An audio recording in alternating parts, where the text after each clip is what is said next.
ತಪ್ಪು ಮಾಡುವಾಗ ಮನುಷ್ಯನಿಗೆ ಅದರ ಅರಿವು ಇರುವುದಿಲ್ಲ, ಆದರೆ ಮೋಸ ಮಾಡುವಾಗ ಅದರ ಅರಿವು ಇದ್ದೇ ಇರುತ್ತದೆ. ಹಾಗಾಗಿ ತಪ್ಪನ್ನು ಕ್ಷಮಿಸಬಹುದು, ಆದರೆ ಮೋಸವನ್ನು ಎಂದಿಗೂ ಕ್ಷಮಿಸಲಾಗುವುದಿಲ್ಲ. ಕಷ್ಟದಲ್ಲಿ ತಾಳ್ಮೆ, ನಷ್ಟದಲ್ಲಿ ಸಹನೆ, ತೊಂದರೆಯಲ್ಲಿ ಶಾಂತಿ ಹಾಗೂ ದುಃಖದಲ್ಲಿ ಸಮಾಧಾನ ಇದ್ದವರಿಗೆ ಬಾಳಿನಲ್ಲಿ ಯಾವ ಭಯವೂ ಇರುವುದಿಲ್ಲ. ಮೋಸ ಹೋದೆ ಎಂದು ನೊಂದುಕೊಳ್ಳಬೇಡ. ನಿನ್ನ ಸಮಯ ಬರುವವರೆಗೂ ತಾಳ್ಮೆಯಿಂದ ಇರು. ಆಗ ಅವರು ಅಳುತ್ತಾರೆ, ನೀನು ನಗುತ್ತೀಯ. ಜೀವನದಲ್ಲಿ ತೊಂದರೆ ಬಂದಾಗ ಪ್ರಾಮಾಣಿಕವಾಗಿರಿ. ಹಣ ಬಂದರೆ ಸರಳವಾಗಿರಿ. ಹಕ್ಕನ್ನು ಪಡೆದ ನಂತರ ವಿನಯವಾಗಿರಿ. ಕೋಪ ಬಂದಾಗ ಶಾಂತವಾಗಿರಿ. ಇದನ್ನು ಜೀವನ ನಿರ್ವಹಣೆ ಎಂದು ಕರೆಯಲಾಗುತ್ತದೆ. ಜೀವನದಲ್ಲಿ ನೀನೊಬ್ಬನನ್ನು ಸೋಲಿಸಲು 10 ಜನ ಒಂದಾಗಿದ್ದಾರೆ ಎಂದರೆ ಅಲ್ಲಿ ನೀನು ಸೋತರೂ ಗೆದ್ದಂತೆ.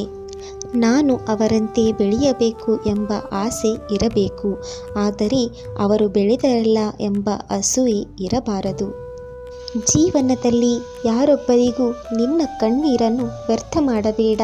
ಅವರು ನಿಮ್ಮ ಕಣ್ಣೀರಿಗೆ ಯೋಗ್ಯರಲ್ಲ. ಯಾರು ನಿಮ್ಮ ಕಣ್ಣೀರಿಗೆ ಯೋಗ್ಯರೋ ಅವರು ನಿಮ್ಮನ್ನು ಅಳಲು ಬಿಡುವುದಿಲ್ಲ.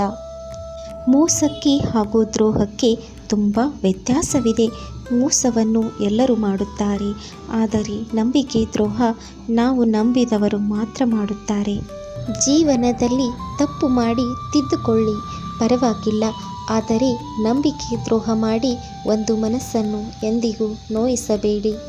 ಜೀವನದಲ್ಲಿ ನಂಬದವರಿಗೆ ಪ್ರಾಣ ಕೊಡುವ ಅಗತ್ಯವಿಲ್ಲ, ಆದರೆ ಪ್ರಾಣ ಇರುವವರೆಗೂ ನಂಬಿಕೆ ದ್ರೋಹ ಮಾಡದೇ ಇದ್ದರೆ ಅಷ್ಟೇ ಸಾಕು. ಜೀವನದಲ್ಲಿ ಅವರು ಮಾಡಿದ್ದು ಅವರೇ ಅನುಭವಿಸುತ್ತಾರೆ.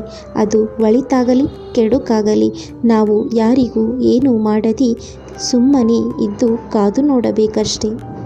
ಕೆಲವರ ಗುಣ ಏನು ಅಂತ ಗೊತ್ತಾದಾಗ ನಮ್ಮಲ್ಲಿ ನಾವೇ ಬದಲಾವಣೆಯನ್ನು ಮಾಡಿಕೊಳ್ಳಬೇಕು.